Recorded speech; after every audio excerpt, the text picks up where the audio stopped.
जलसे जब से मस्जिदों से बाहर होने लगे हैं तो जलसे नजर नहीं आते, ऐसे लगता है जैसे एक मेला लगा है।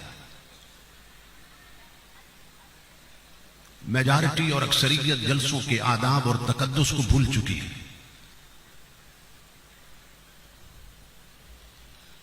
बहुत से लोग हैं मेरे सामने जो नंगे सर बैठे हैं, और उसका सबब यह है कि बहुत से लोग इशा पढ़ के नहीं आए,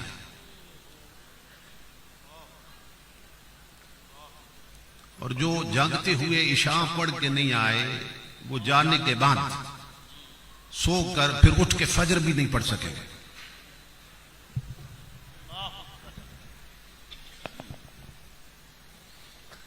मुझे मालूम हुआ कि ये सालाना जलसा है और हर साल इस तरह का प्रोग्राम होता है, लेकिन हैरत की बात यह है कि हम अभी तक ये मालूम न कर सके, जान न सके कि हुजूर के जिक्र की मजलिस में आने के आदाब क्या हैं। ये कोई सियासी जलसा नहीं हो रहा है। मेजॉरिटी नंगे सराय बैठी है क्योंकि इशा पढ़ के नहीं आए,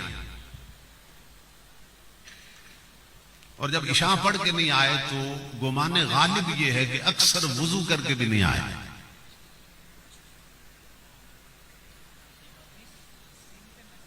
क्योंकि जलसे ऐसे लगता है जैसे कोई मेला हो रहा है कि उठे और सिगरेट का कश लगाया, फिर आके मजलिस में बैठ गए। तो ऐसे लोग फिर जैसे आते हैं वैसे ही पलट जाते हैं। हो सकता है कोई लिबरल किस्म का आदमी कहे कि उमर साहब ने आते ही सख्ती शुरू कर दी है, तो ये सख्ती नहीं है, ये तरबियत है। इसलिए कि इस्लाम अपने माहौल में इम्तियाज पैदा करता है।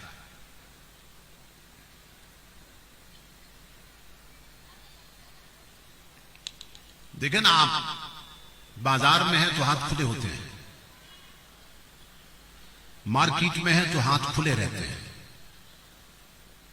शादी हाल में है तो हाथ खुले रहते हैं, अपने ऑफिस में है, दफ्तर में है तो हाथ खुले रहते हैं, क्योंकि ये आदत है। लेकिन जब मस्जिद में आओ तो हुक्म है हुजूर का कि अब हाथ बांध लो, हाथ बांध लो। क्यों? इस्लाम इम्तियाज पैदा करना चाहता है कि दूर से देखने वाला पहचान जाए कि ये बंदा आदत में नहीं खड़ा, अल्लाह की इबादत में खड़ा है।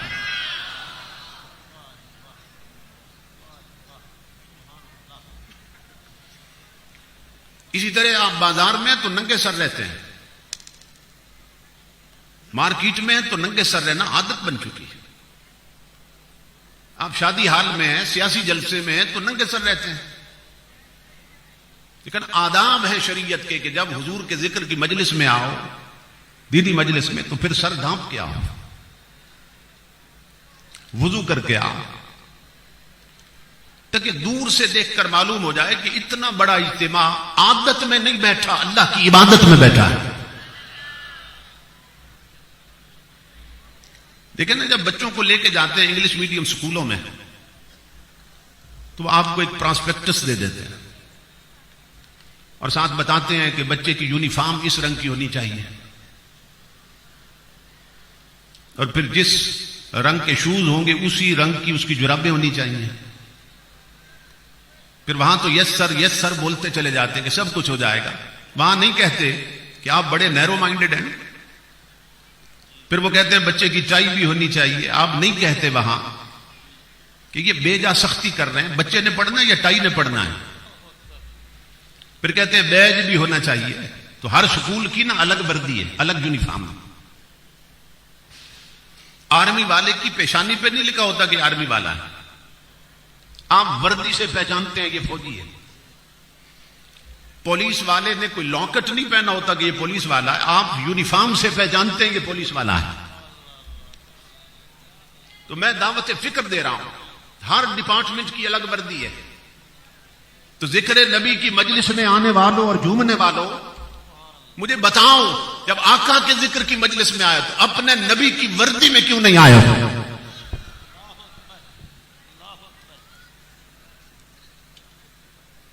इसलिए कि हमने इसको सानवी हैसियत दे रखी है।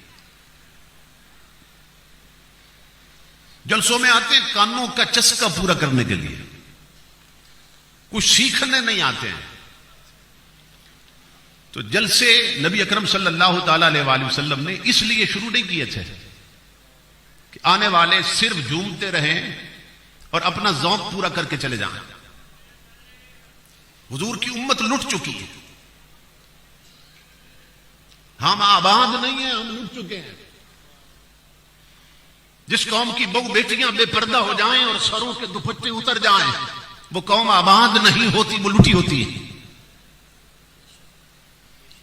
जिस कौम के घर में कुरान अलमारी में बंद हो और एलसीडीज और टीवी सामने सजाओ, वो कौम आबाद नहीं होती, वो लुटी होती है। जिस कौम के जवानों के हाथ में टच मोबाइल आ जाए और इंडिया की फिल्में देखें, वो कौम आबाद नहीं होती, वो लुटी होती है। जिस कौम के ताजर बददियानत हो जाए, जिस कौम के अफसर हरामखोर हो जाए और जिस कौम के हुक्मरान रब रसूल के बागी हो जाए, जिस कौम की बहु बेटियों की आंखों का हया छिन जाए और जिस्म पर इस्लामी पर्दा और लिबास न रहे, वो कौम आबाद नहीं होती, वो लुटी होती है। दीन इस्लाम या तो मदरसों में नजर आ रहा है या सिर्फ मस्जिदों में नजर आ रहा है। हमारी अमली जिंदगी में इस्लाम नजर नहीं आता। जिस तरह नाम इस्लाम आबाद है ना, और हर कुफ्र वहां से निकल रहा है, हर शैतानत वहां पनप रही है, इसी तरह हम लोग इस्लाम का नाम लेते हैं मगर इस्लाम पर अमल नहीं करते। सैयदना फारूक आजम का जमाना था, एक सहाबी ने अपने लड़के का नाम मोहम्मद रखा।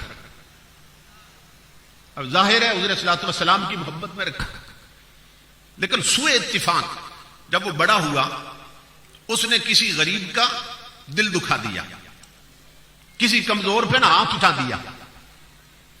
तो दरबार फारूकी में शिकायत की गई, हजरत एक लड़का है और नाम है मोहम्मद और एक कमजोर का दिल दुखा दिया उसने, किसी पे हाथ उठा दिया उसने। लोग कहते हैं मोहम्मद ने फुला का दिल दुखा दिया। फारूक आजम फरते जज्बात से खड़े हो गए। आपने फरमाया उस लड़के को मेरे दरबार में पेश किया जाए। जब लड़का आया ना, फारूक आजम ने तलवार निकाली और उसकी गर्दन पे रख दी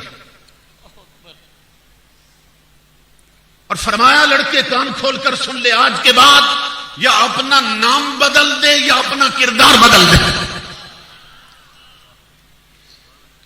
फारूक ये गवारा नहीं कर सकता कि नाम शैतानों के नाम ताजदार कायनात के नाम पे हो और तू काम शैतानों वाले करे, या नाम बदल दे या अपना किरदार बदल दे। एक एक सांस में मोहब्बत रसूल के नारे लगाने वालों, ये गुलामी रसूल में मौत भी कबूल है। मस्जिदें हमारी वीरान हो या नारे छोड़ दो या मस्जिदें सजदों से भर दो, एक एक सांस में गुलामी रसूल के नारे लगाने वालों कि गुलामी रसूल में मौत भी कबूल है। यह भी साबित करो कि गुलामी रसूल में 5 वक्त की नमाज भी कबूल है, गुलामी रसूल में तिलावत कुरान भी कबूल है। और मां बहनों बेटियों, तुम भी ये साबित करो कि गुलामी रसूल में कनीज़े फातिमा ज़हरा बन जाना भी कबूल है, इस्लाम का पर्दा भी कबूल है, इस्लाम का लिबास भी कबूल है।